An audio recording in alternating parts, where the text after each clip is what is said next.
Hi అండి, నమస్తే. Welcome back to my channel. ఈరోజు మన వీడియో వచ్చేసి కాకరకాయ ఫ్రై.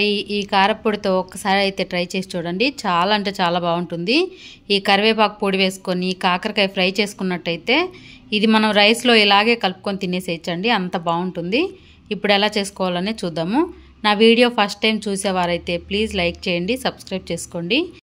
ఈ కాకరకాయ ఫ్రై కోసం నేను ఒక 1/2 కేజీ కాకరకాయలు తీసుకున్నానండి.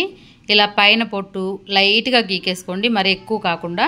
మనం ఇలా పైన పొట్టు తీసేసి ఇలా మధ్యలోకి ఒకసారి కట్ చేసుకున్న తర్వాత రెండు సమానంగా పెట్టుకొని ఇలా సన్నగా కట్ చేసుకోవాలి. మనం ఇలా కట్ చేసుకోవడం వల్ల తొందరగా అయిపోతుంది, అలాగే వేగటానికి కూడా తొందరగా అవుతుందండి. లావుగా కట్ చేసుకున్నట్టయితే వేగటానికి టైం పడుతుంది, అలాగే ఆయిల్ కూడా ఎక్కువగా పడుతుంది. ఇలా అన్నీ ఇలానే కట్ చేసుకొని ఇప్పుడు ఒక గిన్నెలోకి తీసుకుందాం వీటిని.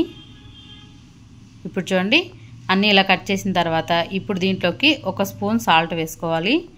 అలాగే పసుపు, కొంచెం పసుపును వేసుకొని ఒక్కసారి ఇదంతా బాగా కలిపి మూత పెట్టి ఒక 2 నిమిషాలు పక్కన పెట్టేసుకోవాలి. అలా పెట్టుకోవడం వల్ల మనకు ఆ సాల్ట్ తోటి కాకరకాయలో ఉండే చేదు నీరంతా వచ్చేస్తుందండి. తర్వాత మనం ఇలా బాగా పిసుకుతూ బాగా కడగాలి.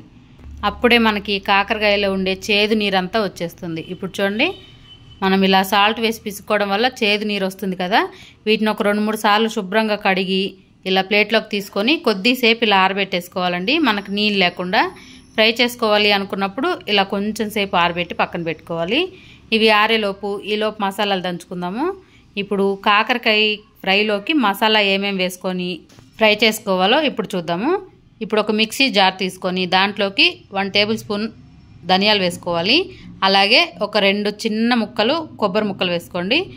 ఇలా ఒక్కసారి పల్స్ తిప్పుకున్నట్టయితే మనకు కొంచెం మెదుగుతుంది. ఇలా మెదిగిన తర్వాత ఇప్పుడు దీంట్లోకి చిన్న ముక్కని చింతపండు వేసుకొని అలాగే అల్లం వెల్లుల్లి వేసుకోవాలి. చిన్న అల్లం ముక్క, ఒక వెల్లుల్లిపాయి ఇవి వేసిన తర్వాత కారం చూసుకొని తగినంత కారం వేసుకోండి. ఈ కారం వేసిన తర్వాత ఒక 2-3 రెబ్బల కరివేపాకుని ఇలా దూసి దీంట్లో వేసుకోవాలి. శుభ్రంగా కడిగి ఆరబెట్టి వేసుకోండి. అలాగే ఇప్పుడు దీంట్లోకి ఈ మసాలాలకు తగ్గట్టుగా కొంచెం సాల్ట్ వేసుకోండి, సరిపోతుంది. ఇప్పుడు మూతను పెట్టి ఒక 2-3 సార్లు పల్స్ తిప్పుకున్నట్టయితే మనకు కచ్చాపచ్చాగా మెదుగుతుందండి. మరీ మెత్తగా ఏం రుబ్బాల్సిన అవసరం లేదు. ఇప్పుడు చూడండి, ఇలా రుబ్బిన తర్వాత దీని పక్కన పెట్టేసుకొని ఇప్పుడు స్టవ్ ఆన్ చేసుకొని ఒక ప్యాన్ పెట్టుకొని దాంట్లోకి తగినంత ఆయిల్ వేసుకొని పోపు దినుసులు వేసుకోవాలి. అవి కాస్త వేగిన తర్వాత మనం ముందుగా కడిగి పెట్టుకున్న కాకరకాయ ముక్కల్ని దీంట్లో వేసుకోవాలి. ఒకసారి ఇదంతా బాగా కలుపుకొని మంట సిమ్లో పెట్టేసి నిదానంగా వేయించుకోవాలి. కాకరకాయల్ని మనం ఫ్రై చేసుకోవాలి అనుకున్నప్పుడు ఇప్పుడు దీంట్లోకి కొంచెం పసుపును వేసుకోవాలి. ఇదంతా ఒకసారి మళ్ళీ కలుపుకొని మంట సిమ్లో పెట్టేసి నిదానంగా మధ్య మధ్యలో కలుపుకుంటూ వేయించుకోండి. మూత పెట్టకుండానే వేయించుకోవాలండి ఈ కాకరకాయ ఫ్రైకి. ఇలా బాగా కలుపుకున్న తర్వాత ఒక 2 నిమిషాలు బాగా వేగిన తర్వాత అప్పుడు మనం సాల్ట్ని వేసుకోవాలి. ముందే సాల్ట్ వేసి కలుపుకున్నట్టయితే మనకి అడుగున ప్యాన్ అనేది కొద్దిగా మాడిపోయి చక్కగా వేగవండి. మనం ఇలా లాస్ట్లో వేసుకున్నట్టయితే బాగా వేగుతాయి. ఇప్పుడు చూడండి, బాగా వేగిన తర్వాత ఇప్పుడు దీంట్లోకి మనం ముందుగా మిక్సీ పట్టుకున్న కారం మసాలాలు దీంట్లో వేసుకోవాలి.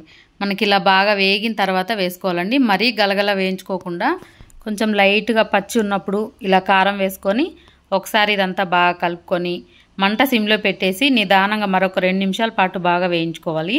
మనకు ఆ మసాలాలు, ఆ కాకరకాయ అవన్నీ బాగా వేగేంత వరకు వేయించుకుంటే సరిపోతుందండి. ఇప్పుడు ఒకసారి బాగా కలిపిన తర్వాత ఇప్పుడు దీంట్లోకి కొద్ది కరివేపాకు, ఒక 2 రెబ్బల కరివేపాకు వేసుకొని కొంచెం కొత్తిమీర ఇలా సన్నగా తరిగి దీంట్లో వేసుకొని ఇదంతా ఒకసారి బాగా కలుపుకుందాము. మనం ఇలా కాకరకాయ ఫ్రై చేసుకున్నట్టయితే రైస్లో తినడానికి చాలా బాగుంటుందండి. మనం ఇంట్లో ఎవరైనా కొబ్బరి తినకూడదు అనుకునే వాళ్ళకి కొబ్బరి స్కిప్ చేసేసి మిగతావన్నీ వేసుకొని ఇలా కాకరకాయ ఫ్రై చేసి పెట్టినట్టయితే చాలా బాగుంటుంది. ఒక 2 నిమిషాలు బాగా మంట సిమ్లో పెట్టి వేయించుకున్న తర్వాత మరొక్కసారి ఇలా కలుపుకోవాలి. మధ్య మధ్యలో కలుపుకుంటూ ఉంటే మనకి బాగా వేగుతుందండి. మనం మందపాటి ప్యాన్ పెట్టుకున్నట్టయితే అడుగు మాడిపోకుండా చక్కగా వేగుతుంది. ఇప్పుడు చూడండి, ఫ్రై ఎంత బాగా వేగిందో. నేను చెప్పిన విధంగా ఒక్కసారి అయితే ఈ ఫ్రై చేసి చూడండి, చాలా అంటే చాలా రుచిగా ఉంటుంది.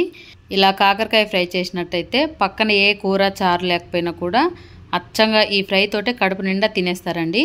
ఇంతేనండి, సింపుల్గా చేసుకోవచ్చు, చాలా రుచిగా కూడా ఉంటుంది. తప్పకుండా అయితే ఒకసారి ట్రై చేయండి. ట్రై చేసిన తర్వాత ఈ కాకరకాయ ఫ్రై ఎలా వచ్చిందనేది నాకు కామెంట్ చేయండి. వీడియో నచ్చితే లైక్ చేయండి.